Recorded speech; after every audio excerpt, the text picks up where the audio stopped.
দেশের সন্তানরা হলো গাছের ফল, যত পাকবে ততই বোটা আলগা হয়ে একদিন মাটিতে খসে পড়বে। তারপর সেই ফল কোন বাজারে বিক্রি হয়ে যাবে তার কোনো খবরই রাখবে না। ওসব কথা বলতে গেলে কি আমাদের বাবা কাজই ডুবিয়ে দিতে হবে? তাহলে তাহলে আমাকে দুটো রুটি তরকারি দে, আমি খেয়ে দিয়ে ডাক্তারখানায় গিয়ে বসি। রুটি আমি করতে পারিনি বাবা, আমি বরং তার থেকে মুড়ি আর তোমার গুড় নিয়ে আসি, তুমি খাও। তুইও তো দেখছি তো দাদাদের মতোই হয়ে গেছিস। জানিস তো আমি মুড়ি খেতে পারি না, তবু দুটো রুটি করতে কি হাতে ব্যথা হয়। বাবা করি তো চালাটা কিচ্ছু নেই বাবা, তাই তো আমি তোমার জন্য একটুখানি মুড়ি আর গুড় কিনে দিয়েছি। আর ওই বই খাতাগুলো সব ছিল, সেগুলো বাজারে বিক্রি করে দিয়েছি। বই খাতা বিক্রি করে দিলি, এরপর কি তুই পড়াশোনাটাও ছেড়ে দিবি? বাবা বই খাতা পড়িয়ে তো তুমি তোমার ছেলেদের অনেক শিক্ষিত করেছিলে, তাই ওই শিক্ষাটাকে আমি বিদায় দিয়ে তোমার প্রতি সারা জীবন থাকতে চাই। বাবা বাবা তুমি উপোস করে রাখতে পারবে, আমি বরং তোমায় উপোস করে রাখতে পারবো না বাবা। আমি আমার বাবাকে কি করে উপোস করে রাখতে পারি? দেশের মানুষ কন্যা সন্তানের জন্ম হলে আতুর ঘরে নুন খেয়ে ফেলে দেয়, পুত্র সন্তানের না হলে নাকি বড় বাপ্পা পরকালের জল পায় না। তাই তো বাপের সদ্য শেষ করে উপযুক্ত ছেলেরা সন্ধ্যাবেলায় মদের বোতল খোলে। বাবা চল মা চল, আজ আমি তোর দেওয়া মুড়ি খেয়ে এদেশের সব পাপের প্রায়শ্চিত্ত করবো। চল না বাবুরা, তুমি মুড়ি খেতে যাবে কেন? আমি চাল ডাল আনাজ পাতি সব রান্নাঘরে রেখে এসেছি, আর তোমার জন্য স্পেশাল কচুরি আর জিলিপি এনে ওই রান্নাঘরে রেখে এসেছি। তুই এত টাকা কোথায় পেলি রাজা? বাবু বাবু তোমার আশীর্বাদে আমি ওই স্টেশনের মালবাবুর ঘরে না একটা খাতা লেখার ঠিকই কাজ পেয়েছি বাবু। বাবা বাবা, তুই যখন কাজ পেয়েছিস তখন আমিও ঠিক রুগী পেয়ে যাবো রে। তারপর সপ্তমীর একটা বিয়ে দিতে পারলে আমার বিয়ের জন্য তোমাকে কিচ্ছু চিন্তা করতে হবে না বাবা। না না না না না না, বিয়ের ব্যাপারে মেয়েদের কোনো কথা বলতে নেই, তুমি কিচ্ছু ভেবো না বাবু। আমি আজই একটা ঘটক ধরে নিয়ে আসবো। তুমি কিন্তু আমার বিয়ের নামে একদম মাথা গলা বেড়া করে দিলে। রাজা না বললেও আমি তো তা পারবো না, ছেলেরা দায়িত্ব ঝেড়ে ফেললেও আমি তো পারবো না। মেয়ের বিয়ে যে তার বাপের জন্য পরকালের পথ খুলে দেয় রে, এই যে কত বড় আনন্দ, কত বড় পুণ্য, মেয়ের বাপ ছাড়া কেউ বোঝে না রে, কেউ বোঝে না, কেউ না। ব্যাস, এভরিথিং ইজ ফাইনাল। এইবার একটা ভালো ছেলে পেয়ে গেলে এই শুভ দিন দেখে এই ভাঙা বাড়িকে সারাই বাজিয়ে দেবো, সারাই।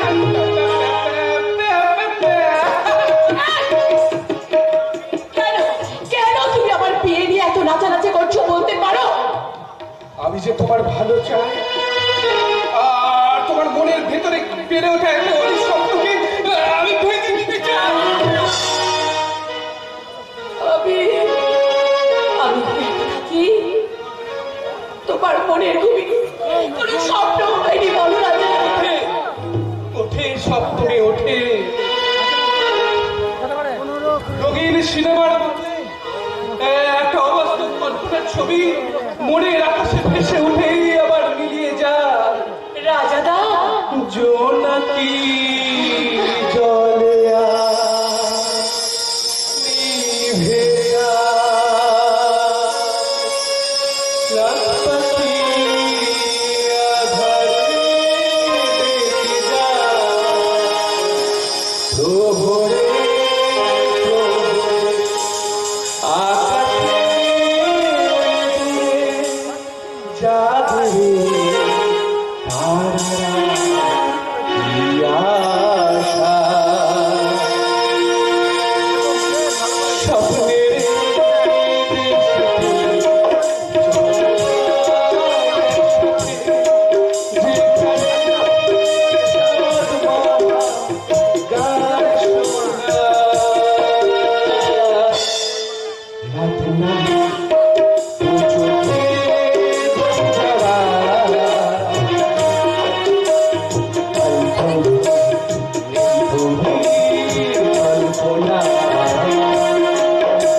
না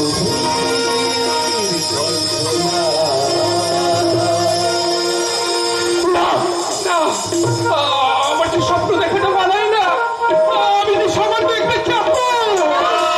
তুমি চাকর নয়, তুমি অত্যন্ত সত্যিকারের মানুষ রাজা। আমার তোমাকে নিয়ে প্রথম স্বপ্ন ছিল কোনোদিন হবে না চাকর। আমরা তো তোমার এই রাজপ্রাসাদে আমরা যে আজকে কষ্ট রাজা। সত্যি বলছি, আমি যে তোমাকে ভীষণ ভীষণ ভীষণ ভালোবাসি রাজা। না জানা, এত সহজে তুমি এ কথার জবাব দেবে না। এতদিন যত অপমান তুমি সহ্য করেছো, এবার তার বদলা নিতে হবে। মিহির চাচা, হ্যাঁ গো, তোমাদের মতো মেয়েদের জন্যই তো এদেশের সর্ষের তেলের দামটা এত বেড়ে গেছে। কেন আমি কি করব? কেষ্ট ঠাকুরের পদাঙ্ক অনুসরণ করে এদেশের ছেলেরা তাদের রাজাদের পায়ে এত তেল ঢেলেছে যে 5 পয়সার সর্ষের তেল এই তো পুরসুরি বাজারে 175 টাকায় গেছে। মিহির চাচা, তুমি তোমার নিজের লোক, রাজাকে বলে তোমার কেসটা আমি ঠিক করে দেবো। না চাচা না, যদি কোনোদিন নিজেকে উপযুক্ত করে গড়ে তুলতে পারি সেই দিন আমি আপনার কথা শুনবো, তার আগে নয়। রাজা, তুমি কেন নিজেকে এত ছোট ভাবছো? তুমি তো একটা চাকরি পেয়েছো। বিদ্যে বিদ্যে সব ঝুট হ্যাঁ। আমি তো একটু আগে ওকে স্টেশনে যাত্রীদের মাথায় মাল বলতে দেখলাম। মিহির চাচা, আমাদের মুখে তুমি দু ফোঁটা ভাত তুলে দেওয়ার জন্য এত কষ্ট করছো রাজা।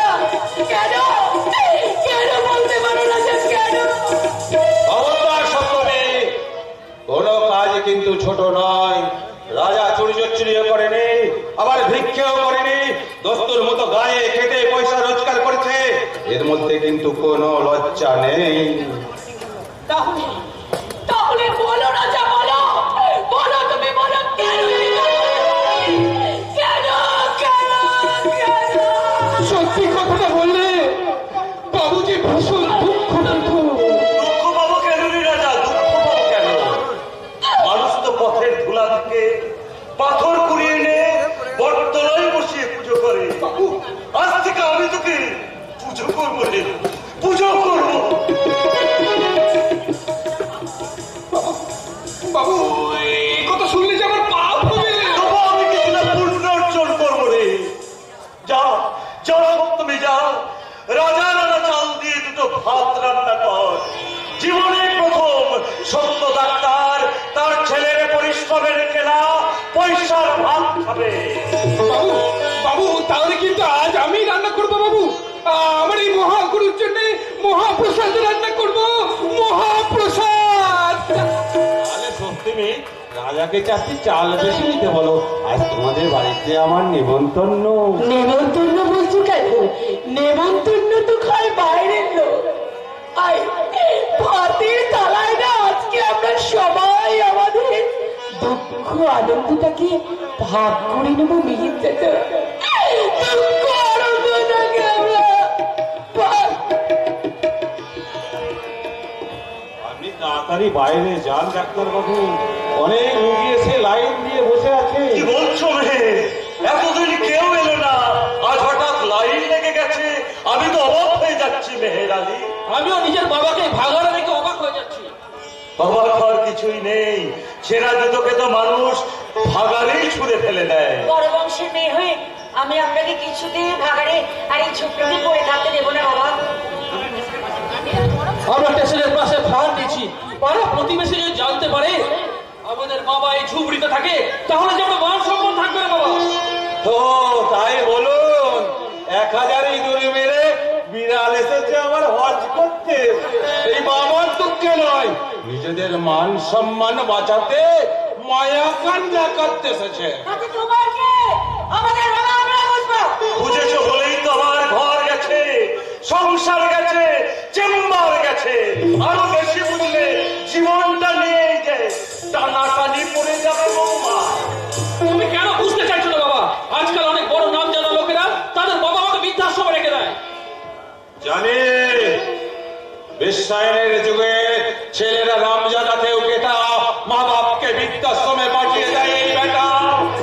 4 মাস কিছু দিন, তারপরে তো চোখ ফ্ল্যাট বাড়িতে চিলি চিকেন আর হুইস্কি চলে খুব। বৃদ্ধাশ্রমে বুড়ো বুড়ি ভিক্ষা করে খায়, তবু সকাল সন্ধ্যে ছেলের জন্য মঙ্গল চাই। ও সমস্ত ফালতু কথা শুনে কোনো লাভ নেই। তুমি যেটা তো নিশ্চয় সেটা বাবাকে বলো না। বাবা, তুমি ইন্দারিকে কি জানো? ওষুধ লিখে দে, ওষুধের নামটা একটু লিখে দাও তো, ওকে দোকান থেকে কিনে এনে খাও। কেন সেদিন যে বললি তুই এখনো বড় বড় ডাক্তার দেখানোর ক্ষমতা রাখিস? আছে বলি, ওকে কলকাতায় নিয়ে গিয়ে ডাক্তার দেখিয়েছি, স্ক্যানিংও করেছি, কিন্তু ব্যথাটা কিছুতে কমছে না। দিন বাবা দিন প্রেসক্রিপশনটা লিখে দিন। এই নোংরা পরিবেশে আমি দাঁড়িয়ে থাকতে পারছি না বাবা। আমি কোনো বেইমানের জন্য প্রেসক্রিপশন লিখি না।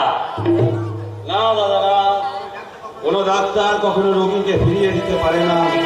ওষুধটা আপনি লিখে দিন।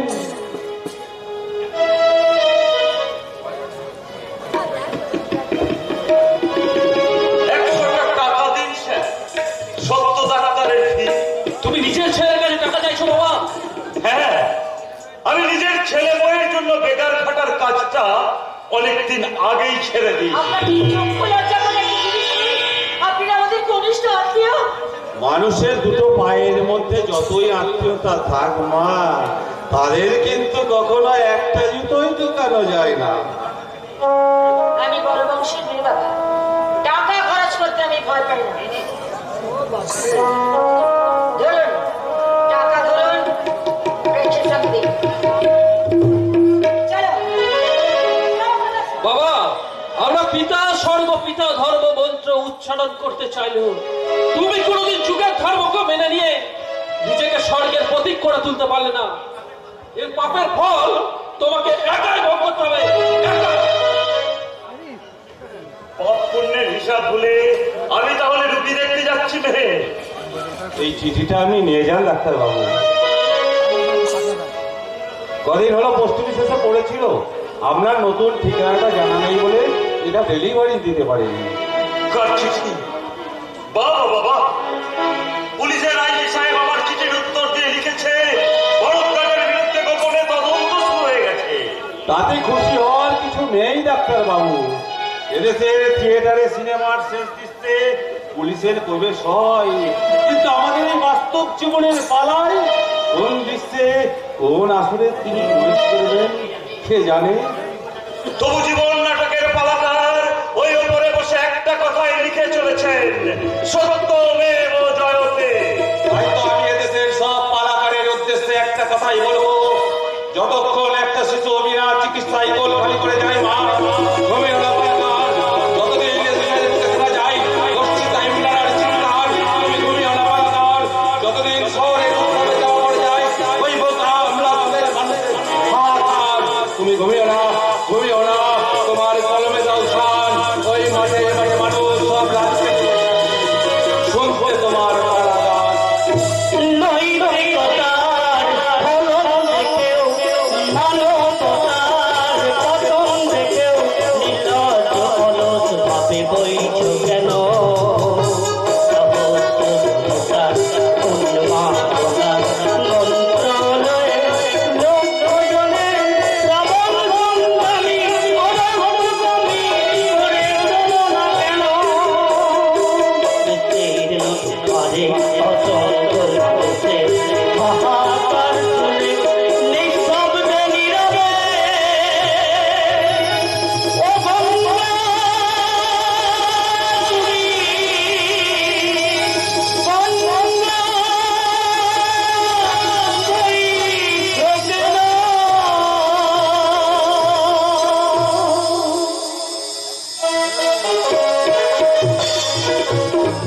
হয়ে গেল হয়ে গেল। ওই ভণ্ড মেয়ের পাল্লায় পড়ে এই জীবনটা আমার বয়ে গেল। এক ভণ্ড মেয়ের প্রেমে আমি অন্ধ হয়েছি, নিজের হাতে জীবনটায় বারোটা বাজাইছি। এক ভণ্ড মেয়ের প্রেমে আমি অন্ধ হয়েছি, নিজের হাতে জীবনটায় বারোটা বাজাইছি। জানালাকে প্যারা লাগে, প্যারা লাগে, ভালোবাসা প্যারা লাগে।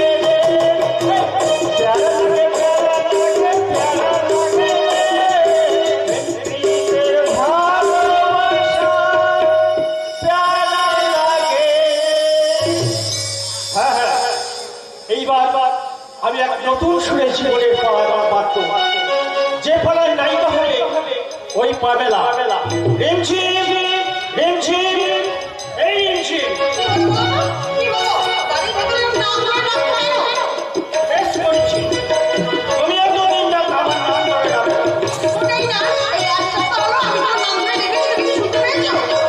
শুনতে পাইনি বলি তো অবাক হয়ে যাচ্ছে। কথায় কথায় ক্রিকেট রাষ্ট্রের বলছো না। এই যে পোশাক ছেড়ে শাড়ি পরেছ, ও বাবা, আবার শাড়িতে সিঁদুর দিয়েছো। বলি ব্যাপারটা কি? আজ তোমাদের মহিলা সমিতির মিটিং আছে বুঝি?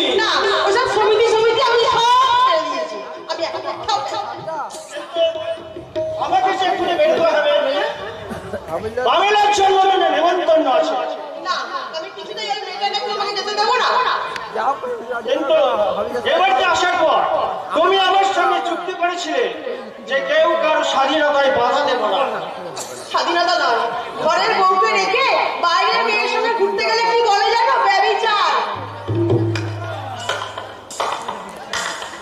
অথচ তোমরা যখন ঘর সংসার ফেলে রেখে পরপুরুষের সঙ্গে ঘুরে বেড়ায়, সেটা যদি নারী স্বাধীনতার সাইনবোর্ড হয়, তাহলে আমাদের বেলায় কেন ব্যবচার হবে না?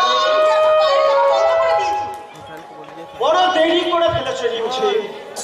মনের ঘরে আমি যে তোমার জন্য সিংহাসনে বেঁধে রেখেছিলাম, তুমি বহুদিন সেটাকে খালি করে রেখেছো। তাই সেই শূন্য সিংহাসনে কেউ না কেউ তো বসবেই। তার মানে কোন ট্রেনই কারোর জন্য কোন স্টেশনে অনন্তকাল অপেক্ষা করে থাকে না। তাই খুব শীঘ্রই তোমাকে ডিভোর্স করে আমি ওই পামেলাকেই বিয়ে করবো। কথাটা বলতে তোমার লজ্জা করলো না? অসভ্য লম্পট কোথাকার! কি তুমি আমার গায়ে হাত তুললে? এই হাতটা যদি 2 বছর আগে তোমার গায়ে তুলতো, তাহলে হয়তো কার্তিকদাকে আজ আর এই নকল অভিনয়ের আসরটা বসাতে হতো না। হ্যাঁ, মানে প্যামেলা নামে কোনো মেয়ের কোনো অস্তিত্বই নেই। সিনেমার টিকিট, বাসি ফুল, ওই সমস্ত কিছু আমি কার্তিকদার হাতে তুলে দিয়েছিলাম। সত্যি বলছো অযোধ্যা? একদম সত্যি। এই অখাত্র না করলে তোমার ওই মুখ থেকে মেকি আধুনিকতার মেকআপটা কিছুতেই তুলে ফেলা যেত না।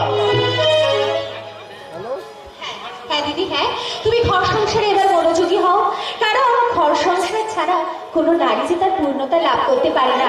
দিদি, রসগোল্লা খেতো, এই স্লোগানটা তোলার আগে রসগোল্লাটা যে একবার খেয়ে দেখতে হয় গো দিদি। হ্যাঁ, আমি এসব স্লোগান ভুলে গিয়ে আমি আমার স্বামীর ঘরে যাবো, স্বামীর ঘরে। তাই চাও গো দিদি, তাই চাও, কারণ মেয়েদের জীবন থেকে বাবা, মা, দাদা, ভাই হারিয়ে গেলে মেয়েরা ভীষণ কষ্ট পায়, কিন্তু তাদের জীবন থেকে যদি স্বামী হারিয়ে যায়, তাহলে যে মেয়েরা তার সর্বস্ব ভুলে যায়। তাহলে তোমাকে এই মুহূর্তে এক বস্ত্রে এই বাড়ি ছেড়ে বেরিয়ে আসতে হবে। আমার সম্পত্তির খানা করিও তুই পাবি না। কথা কাকা বাবু, এই কানা করে আপনি বা কি করে পারবেন বলুন তো? আরে বাবা, সেদিনই তো আপনি সবার সামনে দাঁড়িয়ে বললেন যে এই সব সমস্ত সম্পত্তি নাকি রাহুলের নামে, আপনি শুধু সেগুলোকে আটকে রেখেছেন মাত্র।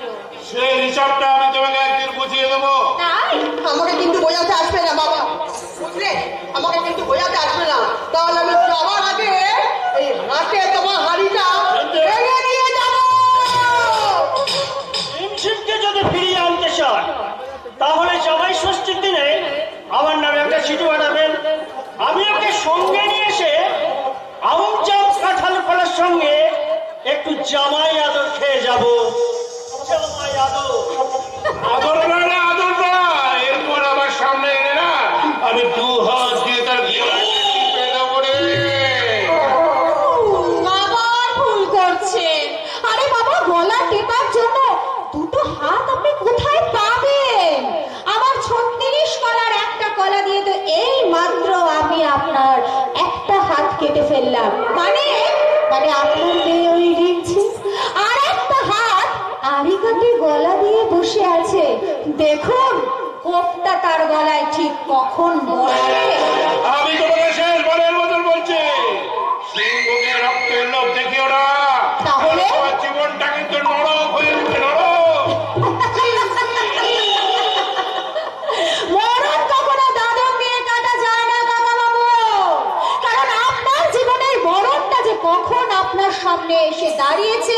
সেটা আপনি নিজেই বুঝে উঠতে পারেননি। আমাদের সামনে এখন চলে যাচ্ছে, তাই তো বাবাকে নিয়ে আমি এখন নতুন সিনেমা হলে ভিত পুজো করতে যাচ্ছি। তাই? বৌমা হ্যাঁ চলো না, ওই 7 লাখ টাকা আটকে রাখতে পারলে না? হ্যাঁ আজকে সিনেমা হলে ভিত পুজো হচ্ছে, গা শুদ্ধ লোকের নেমন্তন্ন, তুমি একটু মিষ্টি মুখে খেয়ে আসবে। হ্যাঁ নিশ্চয়। চলো বৌমা চলো। চল। তো আমি বিনা নেমন্তন্ন এখানে আসতে বাধ্য হয়েছি, বড় তো চলো। তোমার সঙ্গে কথা বলার সময় আমার নেই। আপনার সঙ্গে না, আপনার সঙ্গে না, আপনার ছেলের সঙ্গে আমি দুটো কথা বলতে চাই। আমার সঙ্গে কি কথা বলবেন? আপনার সিনেমা হলের লাইসেন্স এবার ব্যাংকের কন্ট্রাক্টের কাগজটা আমরা দেখায়। কিন্তু অফিসার এই সব চাওয়ার অধিকার ঠিক আপনাকে কে দিয়েছে আপনি বলুন তো? ব্যাংকের ম্যানেজার এবং ডিএমএস সাহেবের কাছ থেকে আমি সেরকম নির্দেশ পেয়েছি। তাহলে তোমাকে দেখাবো কেন? আমরা ডিএমকে ওই কাগজপত্র দেখাবো? তাহলে আমাকে বাধ্যই অন্য ব্যবস্থা নিতে হবে ভারদ্বাজ বাবু। অফিসার কাকা বাবু, আপনি আবার মাথা গরম করে ফেলছেন। আরে বাবা, এত ঝামেলার কি আছে বলুন তো? ওর কাছে তো কাগজগুলো আছে, দেখিয়ে দিলেই তো। এই অফিসার লজ্জায় একেবারে মাথা নিচু করে এখান থেকে চলে যাও। 1 মিনিট অফিসার, একটু এদিকে আসুন। ঝামেলা বাড়িয়ে কোনো লাভ নেই, আমি আপনাকে 10,000 টাকা দিচ্ছি। সেটা বলছি আপনি আমাকে ঘুষ খাওয়াতে চাইছেন? আপনি একজন ভদ্রলোকের গায়ে হাত দিয়েছেন। ভদ্রলোক নয়, ভদ্রলোক নয়, উনি একজন চোর, চিটিংবাজ। তাই সিনেমা হলের লাইসেন্স দেখাতে চেয়েছি বলে উনি আমাকে ঘুষ খাওয়াতে চাইছেন। আরে ওর কাছে যখন লাইসেন্স আছে তখন আপনাকেও ঘুষ দিতে যাবে কেন? সেটা ওকে জিজ্ঞেস করুন। হ্যাঁ নিশ্চয় করবো, তারপর আপনার নামে আমি ওপরে নালিশ করবো। কাগজটা দে তো। দে বলছি। দাও দাও, দেখিয়ে দাও। সময় নষ্ট করে কি লাভ বলো তো? এই দেখুন, এবার বলুন কি বলবেন? বলবো এগুলো সব জাল। ওনার ব্যাংকের সঙ্গে কোনো কন্ট্রাক্ট হয়নি এবং লাইসেন্সও হয়নি। ও মা, সে কি কথা?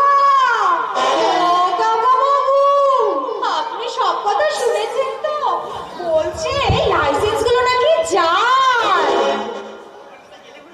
এরপর তো বোধহয় ওই ভুবনকে এই অফিসার একেবারে জেলে ভরে ছাড়বে।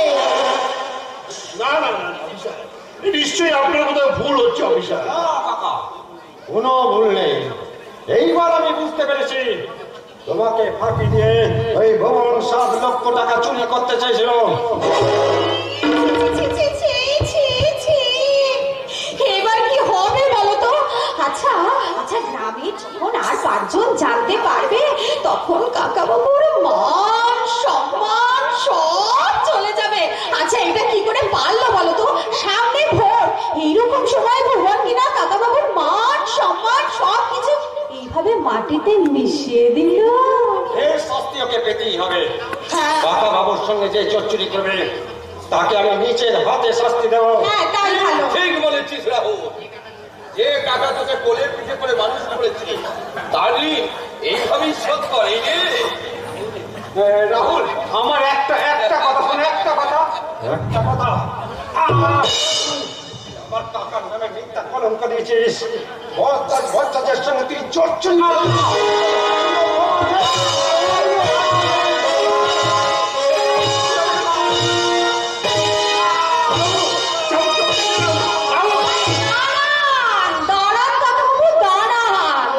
তুমি আমার সামনে থেকে সরে যাও। না, কি করে সরবো বলুন তো? আরে বাবা, রাহুল একা মারছে তাই বেচারাও সহ্য করতে পারছে না। তারপরে যদি আপনি আবার রেগে গিয়ে চপাক করে চাবুক মারেন তখন তো বেচারা একেবারে মরে যাবে। আর আপনি বললেন আমাকে সরে যেতে, তাই তো? কি করে সরে যায় বলুন তো কাকা বাবু? হাজার হোক আমি তো নারী জাতি, তাই আমার মনে তো মায়া দয়া বলে কিছু আছে নাকি? ওসব ভয় দেওয়ার দরকার নেই।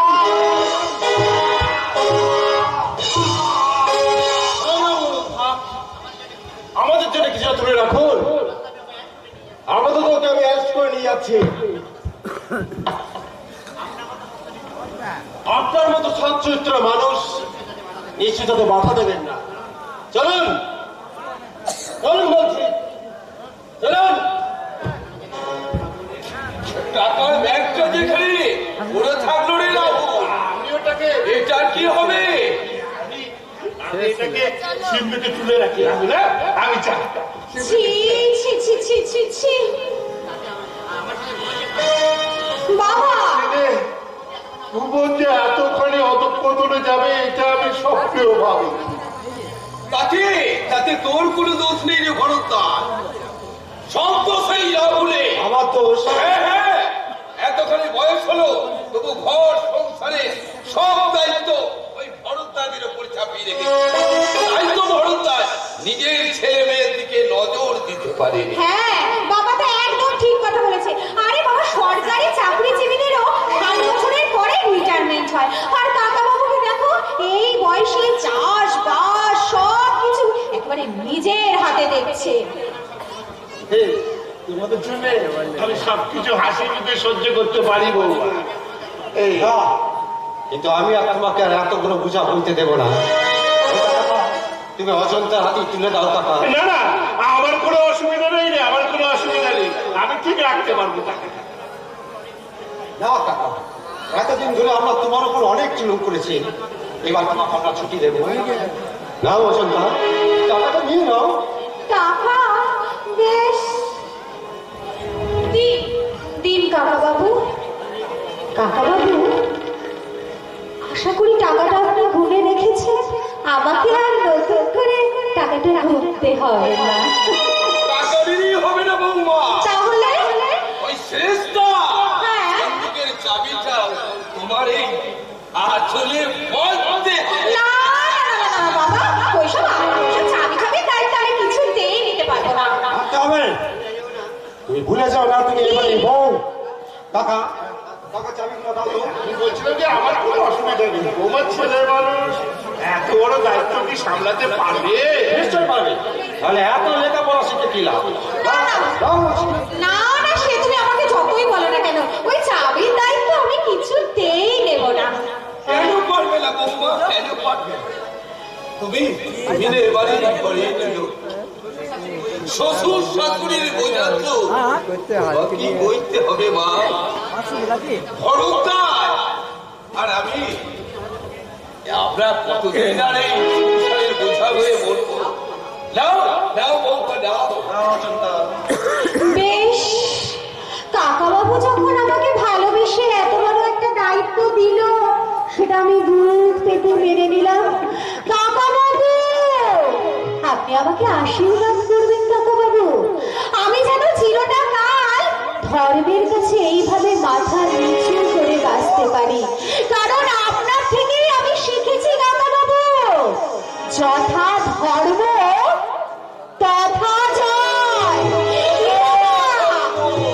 তথা জয়, যথা ধর্ম তথা জয়। দু চার দিনের মধ্যে আমি ভুবনকে ঠিক চাইনি আসতে। কয়েকদিন হাজতের ভাত পেটে পড়লেই আর কোনোদিন তোমাকে অসম্মান করার সাহস পাবে না, কিছুদিন না। ওরে কালিদাস, কামান দাগি, যে আমার ছেলেকে হাজতে পাঠিয়েছে তাকে আমি শেষ করে দেবো।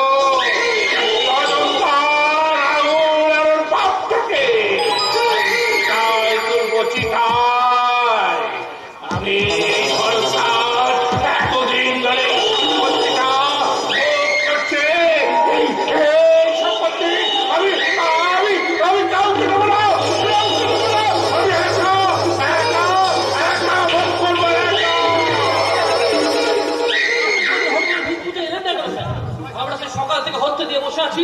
হোটেল কিসের ভোট পুজো? কার হোটেল? কিসের হোটেল? এ আপনি কি বলছেন? আমি যে হোটেলের জন্য জমিটা আপনার নামে লিখে দিয়েছি। বাজে কথা বলো না, ওই জমি তুমি আমায় বিক্রি করে দিয়েছ। বিক্রি করে দিয়েছি? হ্যাঁ, রীতিমতো নিজের হাতে দলিলে সই করেছো। কিন্তু আমি তো দলিলের লেখাটা না পড়ে আপনাদের কথায় বিশ্বাস করে সই করেছিলাম। আদালত তো সে কথা বিশ্বাস করবে না। তার মানে আপনারা আমাকে ঠকিয়েছেন। আমার সঙ্গে চচ্চড়ি করছে। চুপ তারা ভরতের ভটের সামনে কেউ এরকম গলা তুলে কথা বলে না। বেরিয়ে যা, যা বলছি বেরিয়ে যা। কোথায় যাব? আপনি আমাদের ঘর ভেঙেছে, বাপ ছেলেকে আলাদা করেছে, এবার ওই জমিটা কেড়ে নিয়ে আপনি আমাকে পথের ভিখারি করেছে। বেশ করেছি। তোদের মতো কুত্তারা না এই আস্তা করে খাবার খুঁজে খায় রে, স্বর্গে উঠতে বলে না। যাও বেরিয়ে যা বলছি বেরিয়ে যা। যাবো স্যার যাবো, এইবার আমি আমার বাবার কাছে ফিরে যাব। তারপর কাল থেকে লড়াইয়ের ময়দানে ওই সত্য ডাক্তার একা থাকবে না, তার পাশে থাকবে তার এই উপযুক্ত সন্তান।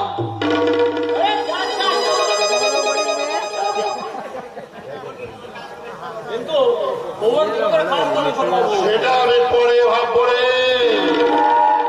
তার আগে আমার দাদার বউ আর ছেলেটাকে চিতায় তুলতে হবে রে। এই দাদা, 20 বছর আগে